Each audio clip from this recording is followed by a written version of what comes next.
Hi everyone! To all my dear followers, I'm back! And to all the new people coming across my page, welcome to the Blossoming Journal. This is where we talk about mental health, awareness, mental health issues, how to cope, symptoms, and we can even dive into medications that can help alleviate mental health issues or conditions. But today, I want to address anxiety. Now, anxiety is something that everybody experiences. It's a very normal chemical that goes on in our brains. Everybody experiences that when you need to get out of your comfort zone, when you're doing something that you feel very shy about doing. For example, going on stage and giving a speech to a hall of people. That is anxiety. Nervous and sweaty palms, sweating, anxiety. The difference between that anxiety and medically diagnosed anxiety is they're worlds apart, basically. Now, okay, I'm gonna start with my own experiences. I personally have been diagnosed with generalized anxiety disorder. Now, that means that I have absolutely no control over the anxiety that comes on. And because I have no control of the anxiety that comes on to me, I can easily fall into an anxiety attack or a panic attack because I can't control my emotions, my thoughts. It overwhelms me. And this is something that I have no control over. And when you've reached the point of having a full-blown anxiety attack or a panic attack, it can get very serious. Now, the symptoms of that is you will start feeling like you can't breathe, like your air just can't get in and out of your lungs. You feel like your chest is tightening, and it's a physical pain. It's literally a physical pain in your chest. And that's when you perhaps need medical attention.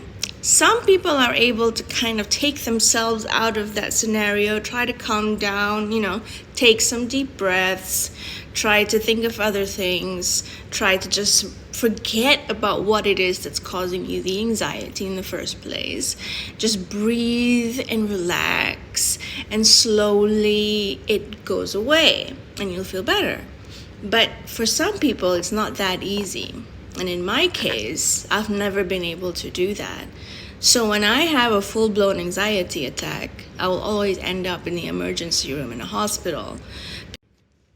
One thing I hate the most about having generalized anxiety disorder is the fact that my mind is constantly on overdrive. I'm constantly thinking, I'm constantly worrying, constantly analyzing and trying to find answers and questions and what ifs. It's just never a moment of peace, and that can drive anyone crazy. So what happens to me is that I can't sleep because my mind just can't rest. I can't meditate because, again, my mind just can't rest. I have a really short attention span. So if I were to watch a movie, I'd probably only be able to do half the movie. And then after that, I'd be blank. In my next video, I'm going to dive in a little bit deeper on anxiety, specifically generalized anxiety disorder, and other forms of anxiety as well, but the focus will be generalized anxiety disorder. Now, in this other video, I'm going to zoom in into the symptoms and the coping mechanisms. What I find to be very helpful is to put down all of your thoughts and feelings and the severity of your thoughts and feelings into a journal.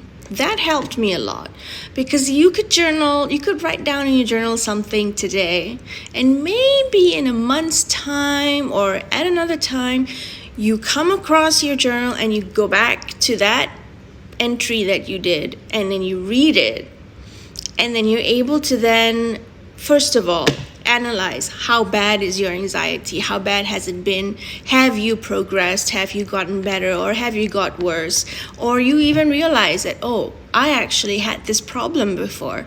So journaling your feelings and your thoughts and the severity of them is a very crucial step in managing your mental health, whether it's anxiety or depression or bipolar or anything else.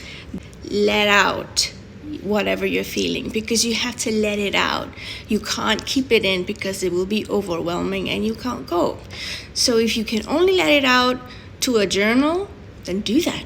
But if you're able to speak to someone that you can trust, do that, because you can't possibly go through this alone.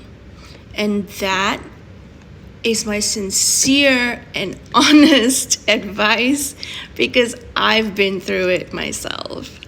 This other video, I'm going to zoom in into the symptoms and the coping mechanisms. Like today, I'm just touching the surface, but we're going to go into detail about that. So watch out for our next video. Thank you so much for watching. Thank you so much for letting me blurb out everything. I hope I've managed to help you in some way today. And I really, really, really hope that I have managed to shed some light on mental health, because it's more than enough time for people to stop stigmatizing mental health and those who struggle with their mental health. So have a wonderful day, and I'll see you guys very soon.